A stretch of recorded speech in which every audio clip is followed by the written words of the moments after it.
करौली में मदन मोहन जी के मंदिर में झाड़ू का काम करते थे। उनका नाम था काले खां। क्या नाम था? काले खां। काले खां बड़े प्रसिद्ध हैं। मैंने उनका चरित्र पढ़ा भी है, श्री काले खां जी का। तो काले खां जी के नाम से आज भी मदन मोहन जी की आरती होती है। तो ऐसा होता ही नहीं कि काले खां को प्रणाम नहीं कर दो। देखो कितनी बड़ी बात। हमारे हिंदुओं के इष्ट ठाकुर जी हैं और उनकी आरती होती है, तो आरती में एक विजातीय व्यक्ति का स्मरण किया जाता है, तब आरती संपन्न होती है श्री मदन मोहन लाल जी की। तो काले खां जो थे वो झाड़ू का काम करते थे मंदिर में। अपना घर चलाने के लिए उन्होंने ये कार्य स्वीकार किया। परंतु देखो यहां बहुत सारी बातें इसी कथा में सिद्ध हो जाएंगी। ठाकुर जी के प्रति प्रेम होने के लिए हमको हिंदू धर्म में होना, एक भक्त कुल में जन्म लेना, या हमारा एनवायरमेंट भक्ति युक्त होना जरूरी हो, ऐसा नहीं है। रैदास जी कहते हैं, सो ही सुहागन प्रिय जाहि रीझें। भक्ति वो ही कर सकता है जिससे ठाकुर जी रीझे हों। इसलिए अपने लिए ताली बजा लेना कि हम लोग कथा सुन रहे हैं, तो इसका मतलब ठाकुर जी हमसे रीझे हैं। आप अपनी इच्छा से सुन ही नहीं सकते, मैं अपनी इच्छा से सुना ही नहीं सकता। यदि मैं बिहारी जी जा रहा हूं, मैं कथा में आ रहा हूं, मैं वृंदावन जा रहा हूं, तो इसका मतलब यह बात निश्चित है कि ठाकुर जी मुझसे प्रीति करते हैं, इसीलिए संभव है। वो नाराज हो जाएं तो हमारी मजाल क्या जो हम अपने बिस्तर से उठ के और कहीं नहा धो करके बिहारी जी भी चले जाएं? नहीं जा सकते।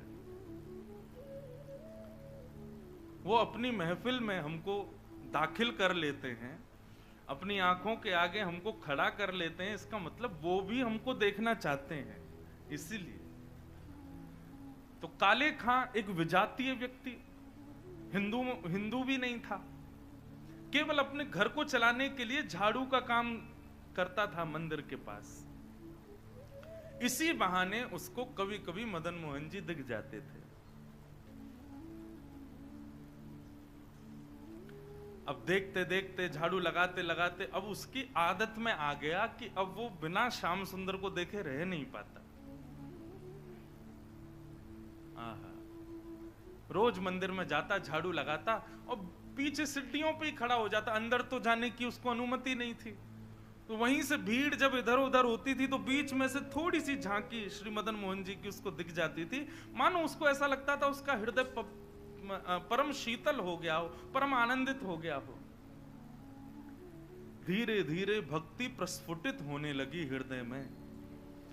अब तो ये स्थिति हो गई कि मंगला में पहुंच जाता और शयन करा के ही घर आता था वापस। और इससे परिणाम ये हुआ कि पत्नी जो थी काले खां की, वो बड़ी बरसती थी। परिवार के लोग उसको काफिर बोलते थे। बोले बताओ, जन्मा हमारे कुल में, कभी खुदा को तो याद करता नहीं, वहां पत्थर पूजने चला जाता है, इस प्रकार की बातें बोलते। लेकिन उसको किसी से कोई फर्क नहीं पड़ता। वो तो और आनंदित हो गया जब उसकी पत्नी उसके बिल्कुल विपरीत होती चली गई, तो वो तो और खुश हो गया।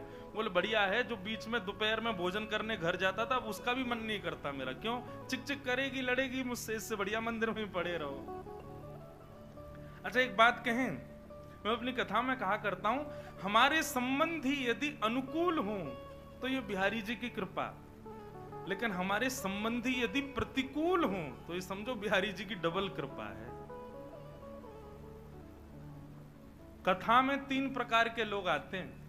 पहले इच्छुक, दूसरे आमंत्रित, जिनको निमंत्रण आमंत्रण भेजा गया है, और तीसरे जो घर परिवार और संसार से दुखी हैं। 3 प्रकार के लोग कथा में आते हैं। यहाँ हो सकता है एक आध लोग ऐसे बैठे हो कि घर जाएंगे तो क्या, कुछ नहीं, सब लड़ेंगे झगड़ेंगे, पीछे पड़े रहे, इससे बड़े कथा में ही बैठे रहो। तो मंदिर कथाओं में जाने वाले 3 प्रकार के लोग होते हैं, इच्छुक, भक्त, आमंत्रित और दुखी दुखियारे बेचारे। तो काले खां को तो और अच्छा लगता, पत्नी बेचारी ऐसी विमुख हो गई कि अब तो वो पूरा दिन ही मंदिर में ही निकालता। लेकिन काले खां की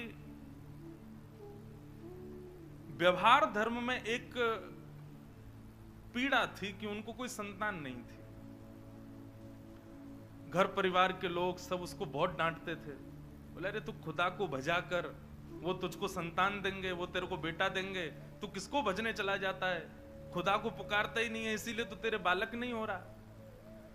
अब तो रोज की इतनी चिकचिक हो गई कि काले खां एक दिन मंदिर गया, मदन मोहन जी का श्रृंगार दर्शन कर रहा था, दूर खड़े खड़े बोले हे मदन मोहन लाल जी, मुझे पुत्र की कामना नहीं है, मुझे संतान की कामना नहीं है, पर आपकी भक्ति करने में, आपसे प्रेम करने में बाधा बनती है मेरे परिवार के लोगों की बातें, और वो बातें तभी खत्म होंगी जब मेरे घर एक पुत्र हो जाए। हे नाथ, मुझे पुत्र की कामना नहीं, मेरी कामना तो ये कि सब चुप हो जाएं और मैं आपकी भक्ति करता रहूं, इसके लिए आप मुझे एक पुत्र दे दो। देखो कितने बढ़िया ढंग से ठाकुर जी से पुत्र मांगा, और कृपा ऐसी हुई कि कहां परिवार के लोगों ने जब ज्यादा बोलना प्रारंभ किया तभी खबर आई कि काले खां की पत्नी जो है वो गर्भवती। पहले तो आधे लोगों के मुंह बंद हो गए। काले खां भी सबको बोल देते, बोले तुम लोग कहते हो खुदा को भजो तभी बालक होगा, दो मेरे मदन मोहन लाल जी ने भेज दी संतान, अब देखना होगी। फिर ये हुई कि अब बेटी हुई तो समझेंगे कि इसके ठाकुर जी ने दी, बेटा हुआ तो समझेंगे हमारे खुदा ने दिया। बोले ऐसा नहीं, ये तो हमारे ठाकुर जी कृपा करेंगे, उन्हीं की कृपा से ही हो रहा है। और काले खां के यहां पर एक पुत्र ने जन्म लिया। जन्म लेते ही महाराज काले खां बड़ा खुश, इसलिए नहीं कि पुत्र हुआ, इसलिए कि अब सबके मुंह बंद हो गए, अब मुझसे कोई कुछ नहीं कहेगा, अब मैं निरंतर मदन मोहन लाल जी का खूब दर्शन किया करूंगा। लेकिन हमारे ठाकुर जी सीधी सीधी जीवन जिए कोई, इससे ठाकुर जी को आनंद नहीं आता। हमें बिहारी जी बड़े चतुर हैं, खुद टेढ़े हैं तो इसलिए भक्तों का भी जीवन टेढ़ा मेढ़ा ही कर देते हैं। ये बात आप सबने अनुभव की होगी। जीवन में अगर 10-15 दिन बड़े खुशी खुशी निकल जाएं तो चिंता और बन जाती है, अब पता नहीं क्या होने वाला है, 10 दिन से कुछ हुआ नहीं है मेरे साथ, निश्चित कुछ तो होगा। अब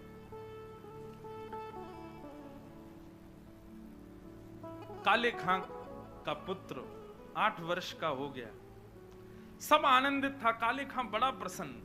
अब तो जन्माष्टमी भी मनाता है, राधाष्टमी भी मनाता है, रामनवमी भी मनाता है, घर वालों को नहीं बताता, बस मंदिर में जाके सब उत्सव होते हैं उसमें आनंद करता है।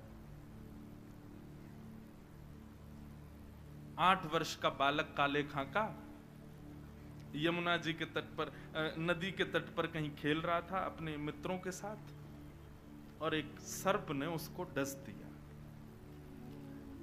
सर्प के डसते ही महाराज नीला पड़ गया उसका पुत्र, बेहोश होके गिर गया।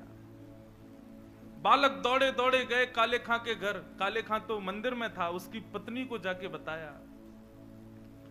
पत्नी रोते रोते मंदिर पहुंची, जाकर के बोली जल्दी चलो, हमारे बेटे को सर्प ने डस दिया है, वो नदी के तट पर बेहोश पड़ा है, मैं जा रही हूं उसके पास, तुम जाओ किसी झाड़ फूंक वाले को लेके आओ, हमारा बेटा मर जाएगा।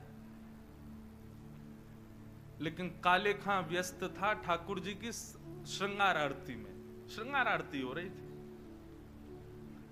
पत्नी इतना बोल करके लौटने लगी, लौट करके उसने पीछे देखा कि आए कि नहीं, तो देखा तो काले खां तो ठाकुर जी को ही देख रहा था। पत्नी जाकर के बरसने लगी, बोले तुमको अभी भी यही दिख रहे हैं? अरे हमारा बेटा मरने वाला है, देरी करोगे, कोई झाड़ फूंक वाला नहीं पहुंचा तो उसकी मृत्यु हो जाएगी। लेकिन काले खां तो अभी भी मदन मोहन जी को ही देख रहे थे। पत्नी ने कहा यदि मेरे पुत्र को कुछ हो गया ना